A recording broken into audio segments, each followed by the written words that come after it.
కొంచెం కూర్చోరా అంటే ఎందుకు కూర్చోరా హామీ ఉంటే మాట్లాడచ్చు చెప్పు హామీ ఉండమని చెప్పు అందరూ నిశ్శబ్దంగా ఉంటేనే అందరూ ఎప్పుడు మనకు అర్థమవుతుంది మనకి మంచిగా తల్లి మీ అందరినీ దండం పెడుతున్నారు రెండు చేతులు పెట్టి నిశ్శబ్దంగా వినండి ఒకసారి భారత్ మాతాకి నీకే నాయకత్వం నాయకత్వం. ఈ మధ్య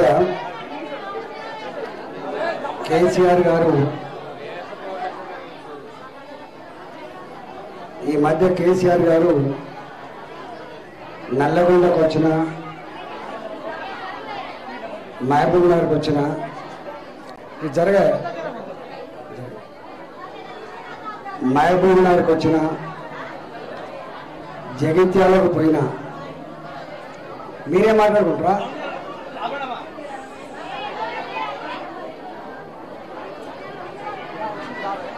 ఆయన మాట్లాడుతూ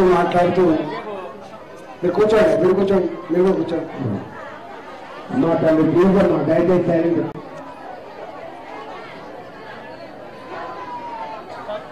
ఒక అర్ధగంట మాట్లాడి నేను చెప్పిన మాటలు ఇళ్ళల్లో పోయి ఆలోచించండి. పత్తులు ఏరే కాడ, సద్దులు తిన్న కాడ, యాప చెట్ల కింద కూసున్న కాడ, అక్కడక్కడ ఫంక్షన్లకు పోయిన కాడ నేను చెప్పిన మాటలు మీరు ఆలోచించమని చెప్తున్నాడు. అవునా? నేను కూడా ఒక మాట చెప్తున్నా. ఆయన చెప్పిన మాటలు మీరు టీవీలలో విన్నారు. మీకు ఇష్టం లేకపోయినా ఇష్టం ఉన్నా టీవీ పెట్టాలనే అన్ని టీవీలలో ఆయన మాటలు వస్తాయి. మేము మాట్లాడిన మాటలు అన్ని టీవీలలో రాకపోవచ్చు, ఎందుకంటే ఆ టీవీలు ఎక్కువ ఆయనకే ఉన్నాయి కాబట్టి. నేను చెప్తున్న మాటలు ఆయన చెప్పిన మాటలు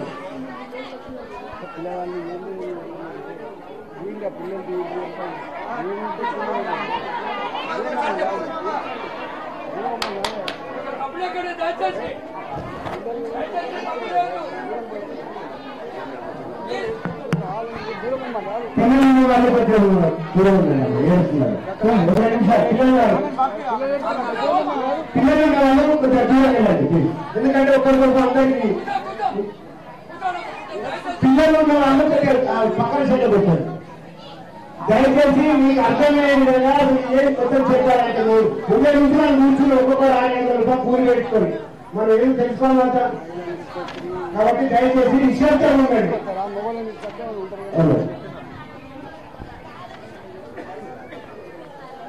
నేను చెప్పే మాటలు కూడా ఆయన ఏం చెప్పిండో నేను ఏం చెప్తున్నానో మీ కళ్ళ ముందు ఏమున్నదో బేరీజు వేసుకొని చూడమని చెప్పడానికి వచ్చింది ఇక్కడికి. అయితే మీకు 2-3 విషయాలు తెలవాలి. ఎందుకంటే డబుల్ బెడ్రూములు, సొంత ఇల్లు అనేది ఒక కళ కాబట్టి వస్తే ఏమో కొట్లాడితే 8.5 ఏళ్ళు అవుతుంది కళ్ళల్లో ఒత్తులు వేసుకొని ఇగస్తేయట అగస్తేయట వచ్చే ఇల్లు చాలా గొప్పగా ఉంటుందట, అక్కడెక్కడో హైదరాబాద్లో పెద్ద పెద్ద బంగ్లాలు కట్టినట, మా నగరికలు కూడా వస్తాయని చెప్పి మీరు ఆశపడ్డామట వాస్తవం. కూర్చోండి మీరు జరగండి. ఇట్లా వస్తానే బట్టి 8.5 ఏళ్ళు గడవబట్టే మరి ఒక్క ఇల్లు రాకపోయా. ఏదో మీటింగ్ పెట్టినట్ట బీజేపీ వాళ్ళు ఏదో తీర్చుకొని వద్దాం పా అని మీరు వచ్చినట్టున్నది. దీంట్లో పాల్గొంటున్న నాయకులందరూ గోని ప్రభాకర్ గారు, ఎస్సీ మోర్చా జిల్లా అధ్యక్షులు, రవీందర్ గారు ఈ నియోజకవర్గ ఇన్ఛార్జ్, నరసింహ గారు అసెంబ్లీ కన్వీనర్, యానాల శ్రీనివాస్ రెడ్డి గారు ఈ మండల పార్టీ అధ్యక్షులు, పల్స శ్రీని గారు టౌన్ అధ్యక్షులు, శ్రీరాములు గారు దళిత మోర్చా టౌన్ అధ్యక్షులు, సాయన్న గారు కిసాన్ మోర్చా జనరల్ సెక్రటరీ, ఆంజనేయులు గారు, అనిత గారు జిల్లా ఉపాధ్యక్షురాలు, అదేవిధంగా నరసింహ గారు, శంకర్ గారు, ఇంకా ఎవరైనా పేరు చెప్పకపోతే ఏమనుకోకండి, అనేక మంది నాయకులు, నకిరకల్ ఈ పట్నం నుంచి చుట్టుపక్కల నుంచి తరలి వచ్చిన ఆడబిడ్డలు, తరలి వచ్చిన కార్యకర్తలు, అన్నలందరికీ కూడా నమస్కారం. రాష్ట్ర ప్రభుత్వం అంటే కేసీఆర్ గారి నాయకత్వంలో కొనసాగేది రాష్ట్ర ప్రభుత్వం. కేంద్ర ప్రభుత్వం నరేంద్ర మోడీ గారి నాయకత్వంలో దేశాన్ని పాలిస్తున్నటువంటి పార్టీ నాయకుడు నరేంద్ర మోడీ గారు. అయితే ఈ రాష్ట్ర ప్రభుత్వమైనా ఈ కేంద్ర ప్రభుత్వమైనా డబ్బులు ఖర్చు పెడుతుంది. రోడ్ల కోసం డబ్బులు ఖర్చు పెడుతుంది, పెన్షన్ల కోసం డబ్బులు ఖర్చు పెడుతుంది, డబుల్ బెడ్రూమ్ల ఇళ్ల కోసం ఖర్చు పెడుతుంది, ఇట్లా స్కాలర్షిప్ల కోసం ఖర్చు పెడుతుంది, హాస్టల్ల కోసం ఖర్చు పెడుతుంది. మనకు గుర్తుపెట్టుకోవాల్సింది ఏంటంటే, మనం ఏమనుకుంటున్నామంటే కేసీఆర్ ఇస్తుండేమో, నరేంద్ర మోడీ గారు ఇస్తుండేమో అని చెప్పి మనం అనుకుంటాం. కానీ ఈ డబ్బులు ఈ కేంద్ర ప్రభుత్వం ఖర్చు పెట్టే డబ్బైనా, రాష్ట్ర ప్రభుత్వం ఖర్చు పెట్టే డబ్బైనా, మనం పన్నులు కడితే, మనం ఏం కడతాం, పన్నులు కడితే జమైన పైసలే మనకి ఇస్తారు తప్ప వాళ్ళ భూములు అమ్మి మనకి ఎవరు ఇయ్యరనే విషయం మనం మర్చిపోవద్దు. ఫస్ట్ మొట్టమొదటి గుర్తుంచుకోవాల్సిందంటే, డబుల్ బెడ్రూమ్ కట్టించిన, పెన్షన్లు ఇచ్చిన, కళ్యాణ లక్ష్మి ఇచ్చిన, రోడ్లు వేసిన, ఏది చేసినా కూడా అది మన రక్త మాంసాల మీద, చెమట సుక్కల మీద మనం కట్టిన పన్నుల పైసలే తప్ప ఎవరి సొంత ఇంట్లోకెళ్ళి ఇచ్చేది కాదు. రెండవ మాట, ఇక్కడ ముఖ్యమంత్రి కేసీఆర్ గారు ఎప్పుడు ఉపన్యాసం ఇచ్చినా మీరు చూడండి, ఎప్పుడు ఉపన్యాసం ఇచ్చినా నేను పెన్షన్ ఇస్తున్నా, నీ కొడుకు కూడా అన్నం పెడతలేడు, నేను పెడుతున్నా, నీ మేనమామ కూడా 5,000 కట్నం చదివిస్తలేడు, నేను కళ్యాణ లక్ష్మి చెక్కిస్తున్నా. ఇవన్నీ కేసీఆర్ చెప్పే రోజు మాటలు. కానీ నరేంద్ర మోడీ గారు, ప్రధానమంత్రి గారు ఎప్పుడు కూడా ఇవాళ 3 ఎకరాల లోపు ఉన్న వాళ్ళకు సంవత్సరానికి 6,000 రూపాయలు వ్యవసాయానికి ఇస్తాడు. నేను ఇస్తున్నా ఎప్పుడు అన్నాడు, గుర్తుపెట్టుకోండి. నేను ఇస్తున్నా, నా ఇంటికి వెళ్ళి ఇస్తున్నా అని ఎప్పుడు నరేంద్ర మోడీ చెప్పరు. కానీ కేసీఆర్ మాత్రం ఏమంటాడంటే నేను ఇస్తున్నా అంటాడు. రెండో మాట చెప్తున్నా. రెండో మాట ఏంటంటే, రాష్ట్ర ప్రభుత్వం మన కళ్ళ ముందు ఉంటుంది, కేంద్ర ప్రభుత్వం అక్కడ ఉంటుంది. కేంద్ర ప్రభుత్వానికి కట్టిన డబ్బైనా, రాష్ట్ర ప్రభుత్వానికి కట్టిన డబ్బైనా, ఇవాళ ఇల్లు ఉన్నాయనుకో, డబుల్ బెడ్రూమ్ ఇల్లు ఉన్నాయి. ఈ డబుల్ బెడ్రూమ్ ఇళ్లలో కేంద్ర ప్రభుత్వం కూడా డబ్బులు ఇస్తుంది, రాష్ట్ర ప్రభుత్వం కూడా డబ్బులు ఇస్తుంది. కేంద్ర ప్రభుత్వం ఏమో ఇక్కడ ఈ నగరకల్ లాంటి పట్టణాలలో మున్సిపాలిటీలేమో 1,45,000 రూపాయలు ఇస్తుంది. ఎంత ఇస్తుంది? 1,45,000 రూపాయలేమో కేంద్ర ప్రభుత్వం ఇస్తుంది.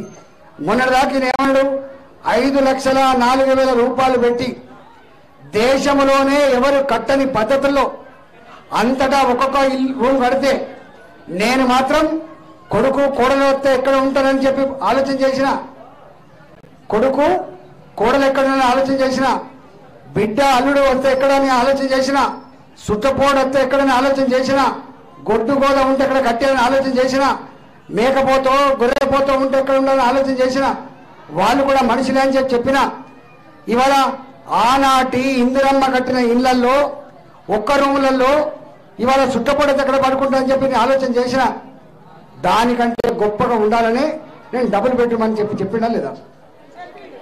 ఎప్పుడు చెప్పిండు? తెలంగాణ ఉద్యమంలో చెప్పిండు. తెలంగాణ ఉద్యమం అన్నప్పుడు మనం తెలంగాణ వద్దకు ఇట్లా ఉండదు సుమా, గొప్ప ఉండదని చెప్పిండు.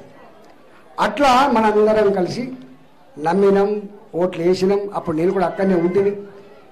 8.5 ఏళ్ళు అవుతాను. 8.5 ఏళ్ళల్లో ఒక్క ఇల్లు అన్న కట్టినా మరి. ఇవాటికి కూడా ప్లాస్టిక్ షీట్ల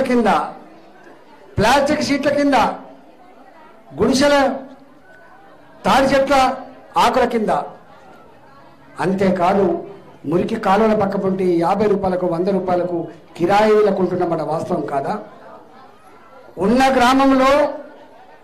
గ్రామంలో భర్త బాధ్యత మర్చిపోతే, ఉన్న గ్రామంలో కూలి పని దొరకకపోతే అక్కడ బతకలేమని చెప్పి భావించి ఈయన తాగుడన్నా బంద్ కావాలంటే బయటికి పోతాడన్న బంద్ అయితేనేమో, పని దొరుకుతానైనా బంద్ అవుతాడని చెప్పి చాలా కుటుంబాలు కన్నగడ్డను వదిలిపెట్టి కనిపెంచిన ముసళ్ళను వదిలిపెట్టి చిన్న పిల్లలు వేసుకొని బిక్కుమంటూ హైదరాబాద్ నగరానికి, వరంగల్ నగరానికి, నల్లగొండ నగరానికి వలసపోతున్నమాట. వాస్తవం కాదా? వాళ్ళకున్న ఇల్లు ఇవాళ అలాంటి వాళ్లకు ఒక్క ఇల్లు అయినా వచ్చిందా?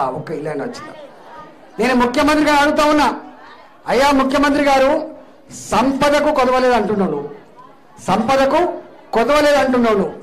డబ్బులకు తక్కువ లేదు అంటున్నాను, ధనిక రాష్ట్రం అంటున్నావు. ధనిక రాష్ట్రంలో ఎందుకు ఈ తెలంగాణ గడ్డ మీద ప్లాస్టిక్ షీట్ల కింద మురికి కూపాల దగ్గర గుడిసెలేసుకొని జీవించే పరిస్థితి ఎందుకు వచ్చింది? ఇల్లు ఎప్పుడు ఇస్తావు అని చెప్పి అడుగుతున్నాను. ఇవాళ ఇల్లు కట్టడానికి ఎంత టైం పడుతుంది? ఇవాళ మీరు కాళేశ్వరం ప్రాజెక్టు మొత్తం 3 ఏళ్లనే 1,00,000 కోట్ల రూపాయలు ఖర్చు పెట్టి దేశంలోనే గొప్ప కట్టినా అని చెప్పి అంటున్నావు కదా. గదే 1,00,000 కోట్ల రూపాయలు కనుక పేదల ఇళ్ల కోసము అదే కాంట్రాక్ట్ తోటి గుత్తకిస్తే సంవత్సర కాలంలో కట్టించోళ్ళు కాదా? అవునా? చెప్పండి. మీరు కరువు ఉన్నారా మేస్త్రులకి? ఇక్కడ ఊళ్ళలో కరువు ఉన్నారా? ఒక్కొక్క ఊరికి ఒక్కొక్క కాంట్రాక్టర్కి ఇచ్చి సకాలంలో డబ్బులు రిలీజ్ చేస్తే ఇవాళ వచ్చేది కదా. లేదు, నా దగ్గర మేస్త్రులు లేరు, నా దగ్గర కాంట్రాక్టర్లు లేరని చెప్పి నువ్వు చేతులెత్తేసి ఏ కుటుంబానికి ఆ కుటుంబం ఇల్లు కనుక శాంక్షన్ చేసి, ఇగో మీకు గతంలో ఎట్లయితే లెంటర్ల వరకు లేచినాయో, పునాదుల వరకు లేచినాయో, బేస్మెంట్ వరకు లేచినాయని చెప్పి మనకి పైసలు ఇవ్వకపోయేదా? ఆనాడు ఇంజనీర్ లేకపోయా? ఆనాడు 60,000, 1,00,000 రూపాయలు, 1,00,000 రూపాయలు ఇన్స్టాల్మెంట్ బేసిస్ మీద ఇస్తే మనం కట్టుకున్నమాట. వాస్తవం కదా? ఇవాళ మనసుంటే మార్గం ఉండదా? మనసుంటే మార్గం ఉంటుంది ముఖ్యమంత్రి గారు. కానీ మీకు మనసు లేదు కాబట్టి, పేదల మీద ధ్యాస లేదు కాబట్టి, మాటలతో కాలం గడిపినావు కాబట్టి ఇవాళ 8.5 సంవత్సరాలు గడిచినా నువ్వు కట్టించలేదు, కాంట్రాక్టర్ వచ్చి కట్టలేదు, చివరికి వాళ్లకు డబ్బులు ఇవ్వలేదు, వాళ్ళు కట్టుకోలేదు. ఇవాళ చివరికి ఏమంటున్నావు అంటే కొండంతవి ఎలుకని తీసినట్టుగా ఇక అదంతా మర్చిపోండి, అయిపోయింది. ఇవాళ 3 లక్షల రూపాయలు చొప్పులు ఇస్తాడు. ఎప్పుడు ఇస్తాడు? 3 లక్షల రూపాయలు చొప్పులు ఎప్పుడు ఇస్తాడు? నన్ను బయటికి పంపించినప్పుడు ఇస్తాడు. ఇస్తా అని చెప్పాడు. ఈ ఇతరులైన బయటికి పంపుతున్నా ప్రజలందరూ ఏమైనా తిరగబాటు చేయగలని చెప్పి అప్పుడు ఇస్తా అని చెప్పాడు. ఇచ్చిండా? మరి మొన్న నేను గెలిచినాక మళ్ళీ అసెంబ్లీకి పోయినాక వీడెక్కడా లోపలికి వస్తాడో, మళ్ళీ వీడెక్కడ అన్ని ప్రజా సమస్యలు అడుగుతాడో, వీడిని రాయతని చెప్పి నన్ను మెడలు బట్టి బయటికి నెట్టేసింది. మీరు చూసారు, 20 రోజులు సభ జరిగితే ఒక్కనాడు కూడా సభలకు పోకుండా నన్ను రాకుండా బయటికి పంపించి పోలీసులతోటి లోపల కూర్చోబెట్టి కేసులు పెట్టి బయటికి పంపించింది. రెండోసారి పోతే రెండోసారి పంపించింది. నేను అడుగుతున్నా ముఖ్యమంత్రి గారు, సామాన్య జనం, దిక్కుమొక్కులేని మా ఆడబిడ్డలు, బిక్కుమంటూ బతికేటువంటి మా పేదలు డబుల్ బెడ్రూమ్లు కట్టించమని నమ్మకం నీ మీద లేదు. కాబట్టి తక్షణమే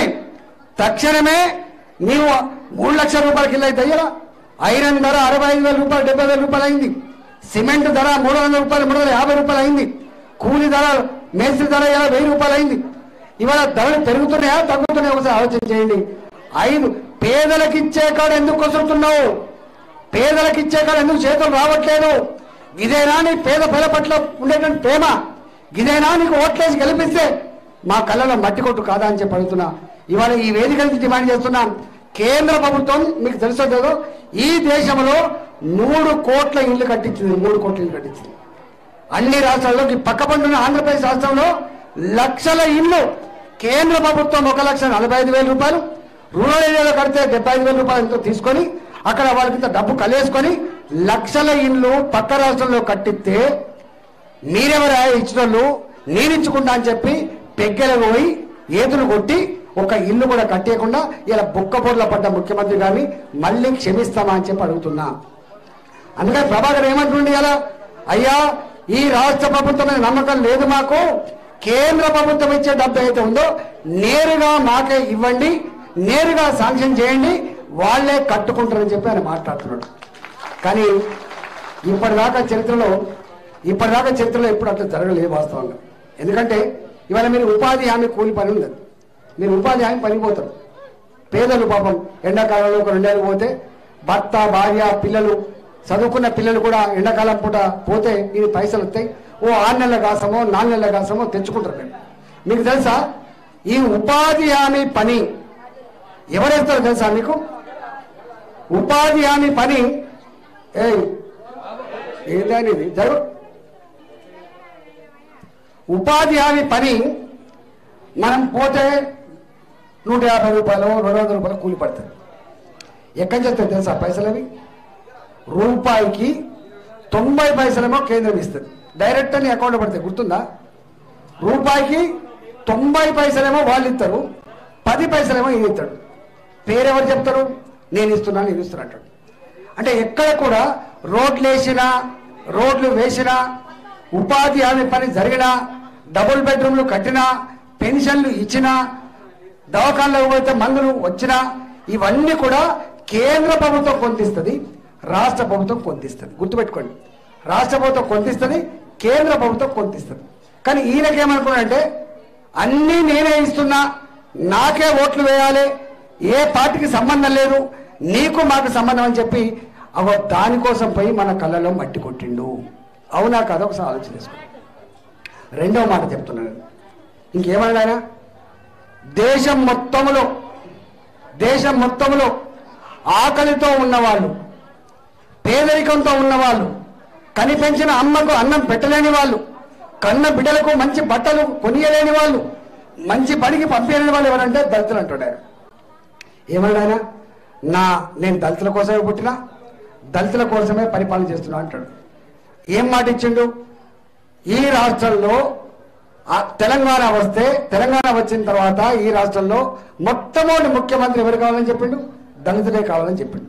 ఇవ్వకపోతే నువ్వే ముఖ్యమంత్రిను పక్కకు పెట్టు, ఉప ముఖ్యమంత్రి ఇచ్చి గుంజుకుంటే పక్కకు పెట్టు, మేము మంత్రి పదవి కూడా అడుగుతలేము, మాకు రావాల్సిన 3 మంత్రి పదవులు రావాలి, మాకు ఒక్కటే మంత్రి పదవి ఇచ్చి పక్కకు పెట్టు. కానీ 3 ఎకరాల భూమి ఇస్తా అని చెప్పిండు. దళిత బిడ్డలు గల్లెగిరేసి గ్రామంలో గౌరవంగా బతకాలంటే వాళ్ళకు 3 ఎకరాల భూమి ఇస్తా అని చెప్పిండు. ఎకరం ఉన్న వాళ్ళకు 2 ఎకరాలు కొనిస్తా, 2 ఎకరాలు ఉన్న వాళ్ళకు ఎకరం కొనిస్తా, 10 గుంటలే ఉన్న వాళ్ళకు 2 ఎకరాల 30 గుంటలు కొనిస్తా, అందరికి 3 ఎకరాల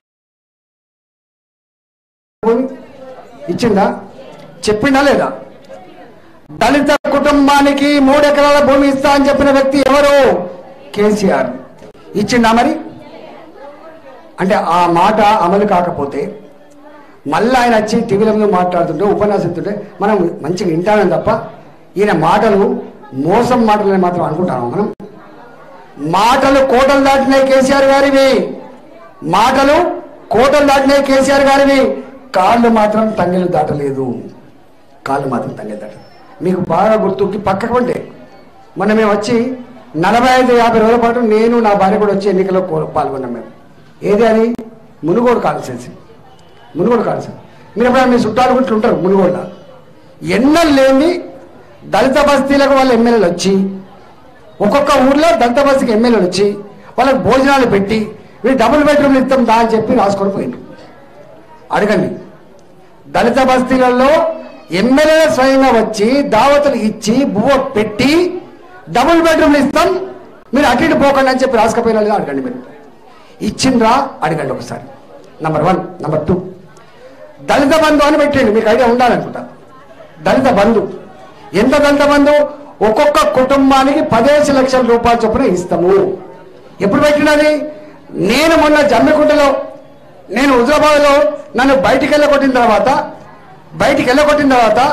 ఆ పార్టీ మీద గెలిచి నేను బయటికి పోవద్దు కాబట్టి ఎమ్మెల్యే పదవికి రాజీనామా చేసి, ఎందుకంటే నియతిగా మనిషి కాబట్టి, పద్ధతి ఉన్న మనిషిని కాబట్టి, కారు గుర్తు మీద గెలిచిన కాబట్టి, టీఆర్ఎస్ పార్టీ మీద గెలిచిన కాబట్టి, అక్కడ గెలిచి ఇంకో పార్టీకి పోవద్దు కాబట్టి నేను ఆ పార్టీకి రాజీనామా చేసి మళ్ళీ ఎన్నికలకు పోయినా.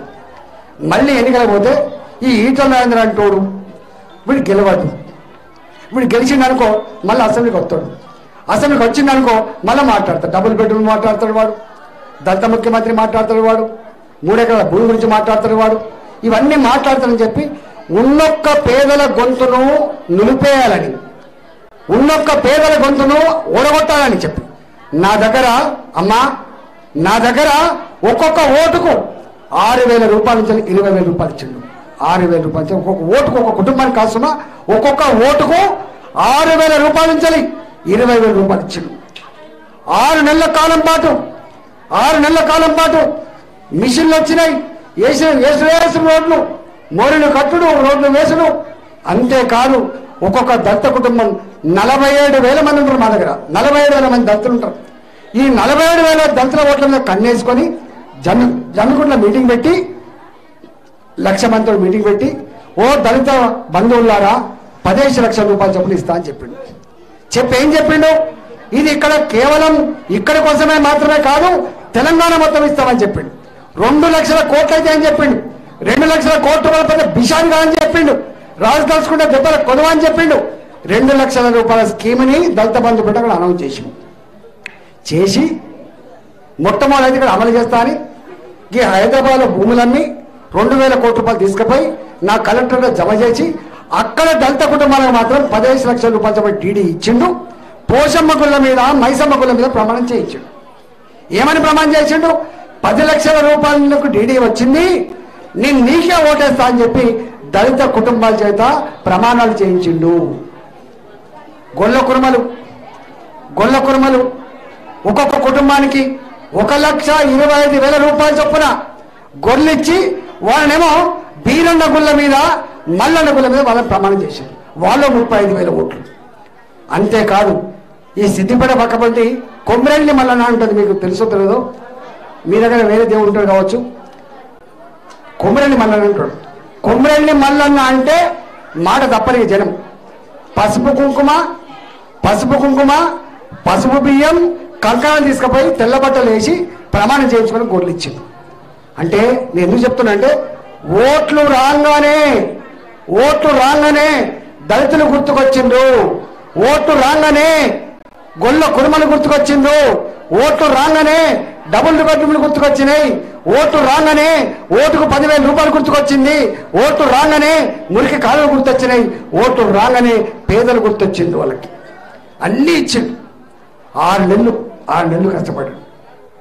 నేను నా భార్య ఇంటింటి తిరిగినాం, దండం పెట్టినాం, ధర్మాన్ని కాపాడు నేను తిరిగినా. అంత జరిగినా నా హుజరాబాద్లో గొల్ల కుర్మలకు దళితులకి ఇన్ని డబ్బులు ఇచ్చినప్పుడు కూడా నన్నే గెలిపించి పంపించింది. మళ్ళా నన్నే గెలిపించాలి. ఎందుకంటే ఇదంతా మోసం, ఇది దగ. మన కోసం ఇస్తాడు ఆయన కోసం ఇచ్చుకుంటాడని చెప్పి పంపించాడు. మళ్ళీ మీ పక్కకు మునుగోడులో రాజగోపాల్ రాజీనామా చేసింది. నేను స్వయంగా పోయినా రాజగోపాల్తో పాటుగా, ఎమ్మెల్యేకి రాజీనామా చెప్పపోయినా. ఏం సంగతి అంటే, సార్ నువ్వు రాజీనామా చేయి సార్ అన్నారు. మునుగోడు మేమన్నాం, మరి చేస్తే మీరు గెలిపిస్తారా? మేమే సార్, మా ఓట్లనే మేమే గెలిపిస్తాం పో అన్నారు. నిజంగానే అవన్నీ నమ్మినాం, పోయినాం, రాజీనామా చేసినాక మొదలైంది ఇక కథ. మునుగోడు ఏం మొదలైంది? 100 మంది ఎమ్మెల్యేలను స్వయంగా కేసీఆర్ పట్టుకొచ్చి ఇక్కడ ఒక మీటింగ్ పెట్టి 2,800 3,000 ఓట్లకు ఒక మనిషిని పెట్టి ఒక్కొక్క ఇంటిని కౌన్సిలింగ్ చేసి ఇవన్నీ ఇప్పుడు చెప్పినని చెప్పిండు. దళిత బంధు నీకు ఇస్తున్నాం, ఇగో పేరు చూసుకో, డబుల్ బెడ్రూమ్ నీకు ఇస్తున్నాం చూసుకో. ఇన్ని చేసి లాస్ట్కు ఓటుకు 5,000 రూపాయలు చొప్పున ఇచ్చిన లేదు పక్కపడి. మన పండుగ అయిందా లేదా మునుగోళ్ళ? ఎన్నెల్లేంది ఓటుకు 5,000 రూపాయలు 10,000 రూపాయలు చొప్పున ఇచ్చి ఆ రాజగోపాల్ని పాపం ఆ ప్రజలు రాజీనామా చేయమని చెప్పి కోరితే రాజీనామా చేసి పోతే ఒక పని చేసి 100 మంది ఎమ్మెల్యేలు, ముఖ్యమంత్రి స్వయంగా వచ్చి 100 మంది పోలీసు వాళ్ళు బెదిరించి ఆ గొంతు నొక్కిపోయింది. ఇక ఆయన ఏమనుకుంటాడు? ప్రజలు పిచ్చోళ్ళు, పైసలకు ఓట్లెత్తారు, వాళ్ళకు మాటలు చెప్పొచ్చు, ఇంకా మోసం చేయొచ్చు అని చెప్పి మీ మునుగోడు ఎన్నికల సందర్భంగా ఆయన ధైర్యం పెరిగింది. నేను ఒక్కటే అడుగుతున్నా, ఇవన్నీ నిజమా కాదా మీరు ఆలోచించండి. నేను చెప్పబోతున్నా నిజమా కాదా ఆలోచించండి. ఎందుకంటే నేను 20 ఏళ్ళు మీ కళ్ళ ముందు కదలని బిడ్డను నేను, 20 ఏళ్ళు మీ కళ్ళ ముందు కదలని బిడ్డను నేను ఎవరి కోసం మాట్లాడినామో, ఎందుకోసం మాట్లాడినామో ఆలోచించిన బిడ్డలు మీరు. నేను మొన్న కరోనా రోగం వచ్చినాడు నేను దానికి మంత్రిగా పనిచేసిన. నేను ప్రపంచమంతా గడగడ వణికిపోతుంటే, తల్లి చచ్చిపోతే కొడుకులు పోలే, భార్య చచ్చిపోతే భర్త పోలే, ఏ ఇంటికి ఆయనే తాళం వేసుకొని బతికింది తప్ప, తిండికి లేకపోయినా ఉపాసం బతికింది తప్ప, బయటికి పోయి భయంకరమైన రోజులలో నేను తిరిగిన పేషెంట్ల పక్కపండి, నేను పోయిన దవాఖాన్ల పక్కపండి. దీనికి మందు లేదని చెప్పిన, మందు లేదు ధైర్యమే దీనికి మందు అని చెప్పి మొట్టమొదటి ప్రకటించి పనిచేసి నేను 20 ఏళ్ళు పనిచేస్తే నన్ను ఎల్లగొడితే ఇవాళ నేను అడుగుతున్నా, నేను చెప్పేది నిజమా లేదా ఒకసారి ఆలోచన చేయండి. నేను చెప్పేది నిజమా లేదా మీరు ఆలోచన. ఇవాళ మీ పిల్లలు చదివే రెసిడెన్షియల్ స్కూళ్ళల్లో రోజుకు ఏదో ఒక మూల 100 మంది విషాహారం తిని దవకళ్ళ పలవుతున్న మన వాస్తవం కాదా? అక్కడక్కడ పిల్లలు చచ్చిపోతే ఆ పిల్లల శవాలను రాత్రి పూట ఖననం చేస్తున్న మన వాస్తవం కాదా? కేసీఆర్ ఏం చెప్పిండు? నా మనమడు ఏ అన్నం తింటున్నాడో, నా మనమడు ఎట్లా చదువుకుంటుండో, పేద పిల్లలు కూడా గట్నే తినాలి, పేద పిల్లలు కూడా గట్నే చదువుకోవాలని చెప్పిండు. నేను అడుగుతున్నామా, మీరు పోయి చూసిరండి ఒకసారి. ఎక్కడ కూడా సొంత బంగ్లాలు ఉన్న కాడ వేరే విషయం, కానీ కిరాయి బంగ్లాలు ఉన్న కాడ హాస్టళ్లలో గదే క్లాస్ రూమ్, గదే పడక గది, గదే అన్నం తినేటువంటి గది లెక్క మారిపోయింది. పందుల దొడ్లలాగా కుక్క పిల్లల్లాగా ఒక్కొక్క రూమ్ లో 30 మంది 40 మంది ముడుచుకొని పండున్నప్పుడు వాస్తవం కాదా ఒకసారి చెక్ చేయండి. ప్రతి నిత్యం పురుగులు పడ్డ అన్నం తినలేకపోతున్నామని, ఎలుకలు పడ్డ అన్నం చారేస్తుందని, మా ఆరోగ్యాలు ఖరాబ్ అయిపోతున్నాయని చెప్పి రాష్ట్రమంతా ఏదో ఒక మూలన పిల్లలు ప్రతినిత్యం బాధపడుతున్న వాస్తవం కాదా? పిల్లలు ఇంటికి వచ్చి మళ్ళీ బడికి పోతున్నప్పుడు ఏడ్చుకుంటూ పోతున్న వాస్తవం కాదా? ఇవాళ మన సరస్వతి పెద్ద కాలేజ్ ఉంటుంది, అక్కడ బాసర దాని పేరు. 10/10 మార్కులు వచ్చిన పిల్లల్ని అక్కడ పంపుతాం మనం, ఎందుకంటే సెటిల్ అవుతుందని చెప్పి, నౌకరు దొరుకుతుందని చెప్పి పంపుతాం. సరస్వతి తల్లి ఒడిలో చదువుకున్నటువంటి బాసర పిల్లలకు కూడా 3 నెలల కాలం పాటు క్లాసులకు పోలే వాళ్ళ అమ్మ నాన్న రానిలే, అక్కడికి మాలాంటి వాళ్ళు రానిలే, వాళ్ళే క్లాసులకు పోక రోడ్ల మీద బైఠాయించి మాకు అన్నం పెట్టండి, మాకు వాటర్లను ఇవ్వండి, మాకు వర్కర్లను ఇవ్వండి, మాకు టాయిలెట్ కట్టండి, మాకు స్నానాల గళ్ళు కట్టమని చెప్పి ధర్నా చేసే పరిస్థితి వచ్చిందంటే ఎట్లా? అంటే కేసీఆర్ గారికి పేదల గురించి, పేద పిల్లల గురించి పట్టించుకునే టైం లేదు ఆయనకు. ఆయన చేసేదల్లా రాజకీయం తప్ప, ఉంటే సామాన్యులో ఉంటాడు, లేకపోతే ప్రగతి పోరు ఉంటాడు తప్ప ఆయన పేద పిల్లల గురించి పట్టించుకునే పరిస్థితి. మీరు ఆలోచన చేయండి.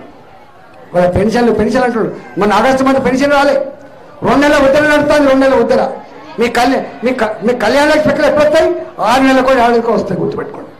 ఇప్పుడు ఏమవుతుందో తెలియదు, మేము బయటకు వచ్చాం, కానీ అంతకుముందు అయితే 6 నెలలకు 7 పెళ్ళైన పిల్ల మళ్ళీ డెలివరీ అయిన తర్వాత వస్తాను తప్పలేదు.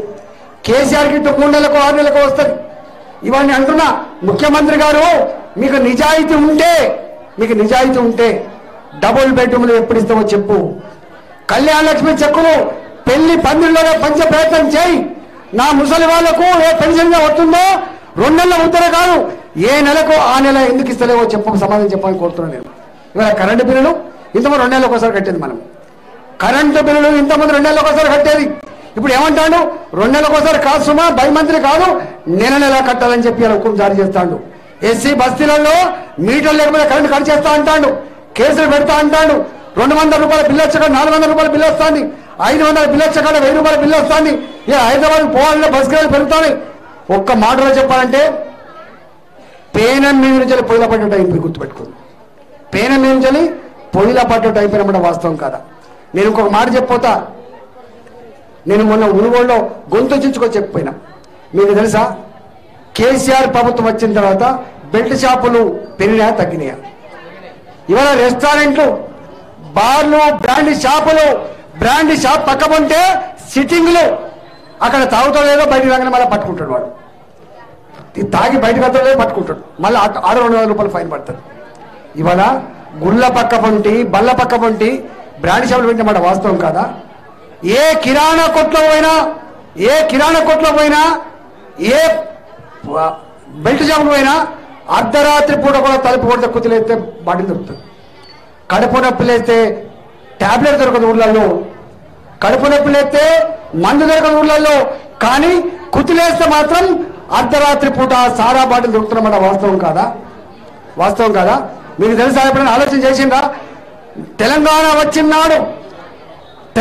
వచ్చినాడు సారా మీద ప్రభుత్వానికి వచ్చిన ఆదాయం 10,700 కోట్ల రూపాయలు.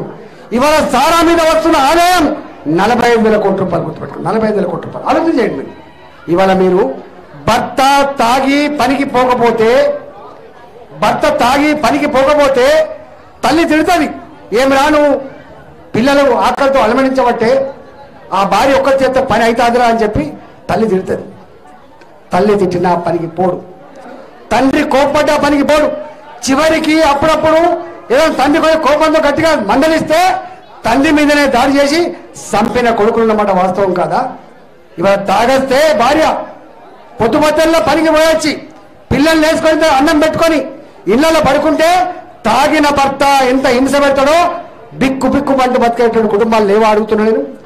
వాడు తాగి 30,000 40,000 చచ్చిపోతే ఆ చిన్న పిల్లల్ని వేసుకొని వాళ్ళని ఆస్తిగా భావించి తల్లిగారింటి కాడ అత్తగారింటి కాడ బిక్కు బిక్కు పంట బతికేటువంటి ఆడబిడ్డ లేరు అయ్యేలా ఊళ్ళలో.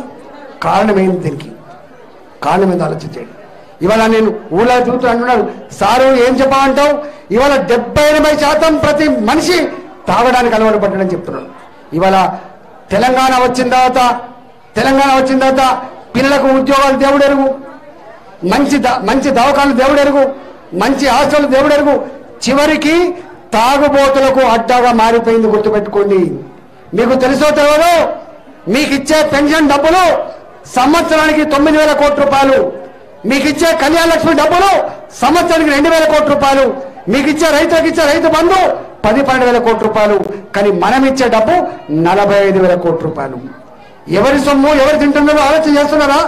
మీ ఇళ్లలో ప్రతి ఇంట్లో చదువుకున్న పిల్లలను గుర్తుపెట్టుకోండి, ప్రతి ఇంట్లో చదువుకున్న అమ్మాయిని గుర్తుపెట్టుకోండి. వాళ్ళ ముఖాలు చూస్తే మీకు బాధ అనిపిస్తలేదా? 20 ఏళ్ళు చదువుకున్నా 25 ఏళ్ళు చదువుకున్నా పిల్లలకు పెళ్లిళ్ళు కావట్లేదు, నౌకర్లు లేక. వాడు అంటున్నాడు, నాకే అన్నం పెట్టడానికి మా అమ్మ కష్టమవుతుంది, నేను పెళ్లి చేసుకుంటే నాకు ఎక్కడ పెడుతుంది మా అమ్మ అనే పరిస్థితి వచ్చింది.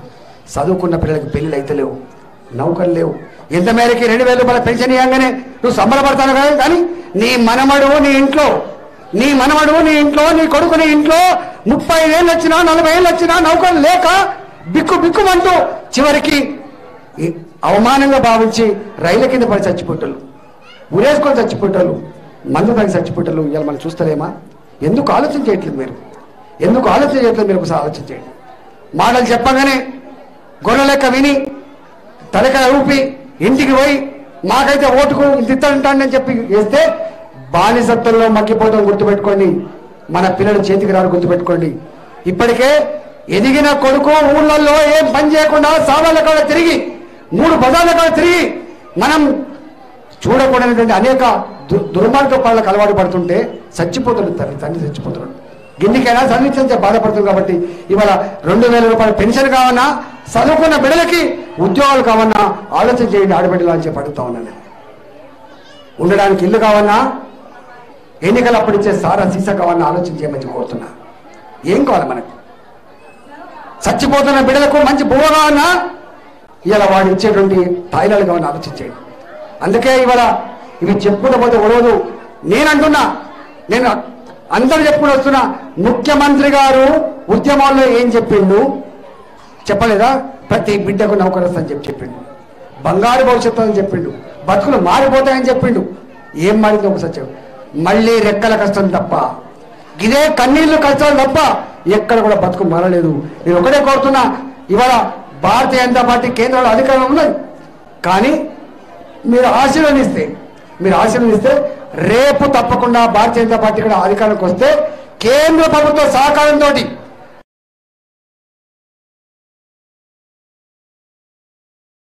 డబుల్ బెడ్రూమ్ ఇల్లు కట్టించిందో ఇక్కడ కూడా అట్లనే ఇల్లు కట్టించేది కూడా మాది. ఇవాళ మేము నేరుగా జాలం. ఇవాళ మేము దరఖాస్తు తీసుకొని కలెక్టర్ మొక్కలు కొట్టండి. నేను అంటున్నా, టీఆర్ఎస్ పార్టీ కండగప్పున్న ఇల్లు ఇస్తా, టీఆర్ఎస్ పార్టీలో ఉండనే రైతు బంధు వస్తుంది, టీఆర్ఎస్ పార్టీలో ఉంటేనే నీ అబ్బ జాగిరి కాదు కొడుక, ఇది మా జాగీర్, ఇది మా జాగీర్. మా పైసలకు కాపాడడం మాత్రమే, మా డబ్బు కాపాడడం మాత్రమే తప్ప నువ్వు ఓనర్ కాదు, గుర్తుపెట్టుకో. ఇవాళ నీవు ఓనర్ అనుకుంటున్నావు, ఇది ఎప్పుడు నడవదని చెప్పి మనం చేస్తున్నాం. రాజకీయ పార్టీల నాయకులారా మీరు ఆలోచన చేయండి, ఇటువైపు పోతున్నామో. 10 ఏళ్ళు అవుతుంది, ఇప్పటికి 10 ఏళ్ళు అవుతుంది. 10 ఏళ్ళకి ఇదే మాటలు వింటున్నారు తప్ప ఇంకోటి లేదు. కాబట్టి తప్పకుండా రాబోయే కాలంలో భారతీయ జనతా పార్టీ వస్తే వీళ్ళు అంటారు పెన్షన్ పోతాడు. పెన్షన్లు ఎక్కడ పోయిందా? చంద్రబాబు నాయుడు వచ్చిందా? పోయిన తర్వాత రాజశేఖర్ వచ్చినాక, రాజశేఖర్ పోయిన తర్వాత కిరణ్ కుమార్ వచ్చి పోయిందా? ఏ ముఖ్యమంత్రి వచ్చినా పెన్షన్ తీసేసే అధికారం ఎవరికి లేదు, గుర్తుపెట్టుకో. ఏ పార్టీ అధికారంలోకి వచ్చినా డబుల్ బెడ్రూమ్ తప్పకుండా కట్టేయాల్సిందే, గుర్తుపెట్టుకో. ఏ ముఖ్యమంత్రి వచ్చినా పిల్లల చదువు చెప్పించాల్సిందే, గుర్తుపెట్టుకో. ఎవరి జాగీరు కాదు సుమా, వాళ్ళ జాగీరు కాదని చెప్పి మనం చేస్తూ ఇవాళ మీరు ఇంత పెద్ద ఎత్తున మీరు ప్రభాకర్ గారు ఆ దరఖాస్తులన్నీ మేమన్నాం, నిజమైన పేదలకు మాత్రమే ఇవ్వాలి.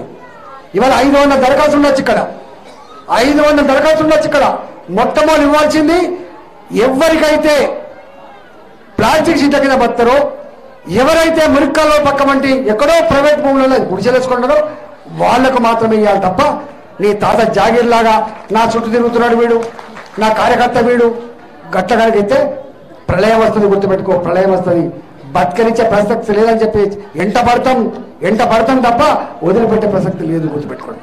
ఇవాళ డబుల్ బెడ్రూమ్లు తప్పకుండా పేదవాళ్ళందరికీ ఇచ్చే ప్రయత్నం చేయాలి. నీకు ఆ దమ్ము లేకపోతే కనీసం అంటే నువ్వు నిజమైన పేదవాళ్ళు ఎవరో గుర్తించే దమ్ము లేకపోతే లాటరీ తీసానే ఇవ్వాలి తప్ప నీ తాత జాగిల్లాగా ఇదే ఎమ్మెల్యే రాస్తాడట, మంత్రి రాస్తాడట, వాళ్ళు రాత్రే అవుతాడట అనేది వాటి తప్పు. ఇవాళ ఎవరు తీసేసే అధికారం లేదు, గుర్తుపెట్టుకోండి. మళ్ళీ చెప్తున్నా, రైతు బంధు నా దగ్గర ఆగింది. హైదరాబాద్లో నన్ను గెలిపిస్తే నా దగ్గర కరెంట్ మోటార్లకు మీటర్లు వస్తాయని చెప్పి వచ్చినాయా? నా దగ్గర ఏది ఆగలే, ఏది ఆపే దమ్ము విలువ లేదు. భయపెట్టిస్తారు. ఉరికేవాడు ఉన్నంత వరకే తరిమేవాడు ఉంటాడు సుమా. ఒక్కసారి ఎదురు తిరిగితే వాడి సంగతిని తెలుస్తుంది. కాబట్టి దయచేసి మనం గొర్రె లెక్క ఉండద్దు.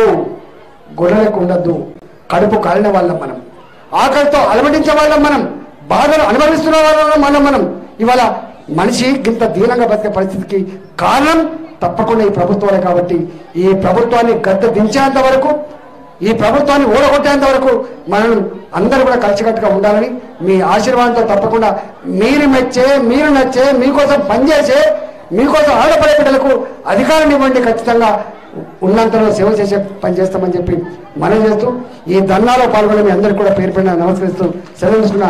జై తెలంగాణ, జై తెలంగాణ, భారత్ మాతాకి.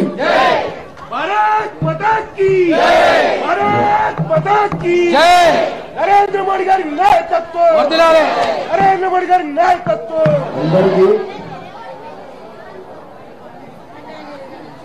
మనం తర్వాత ఎంఆర్ఓ ఆఫీస్ కి మనం లెటర్ ఇవ్వాల్సి ఉంటుంది, అందరూ ఉండాలి, అన్నవాళ్ళు ఉంటారు. అయితే మీ అందరికి కూడా తినడానికి పులిహోర ఏర్పాటు చేస్తాం. నిమ్మలంగా తిన్న తర్వాత చేద్దాం. ఎవరినో తొందరపడద్దు. నేను అన్నగారు పోయినా నేను ఇక్కడే ఉంటా. మీరు తెచ్చింది నాకు ఇవ్వాలి. మీరు మీ పులిహోర ప్యాకెట్ ఇస్తాం, మంచిగా నిమ్మలంగా తీసుకోవాలి, ఆకలితో పోవచ్చు. బీజేపీ కడుపు నింపే తప్ప ఖర్చు పెట్టేది కాదు. ఇప్పుడు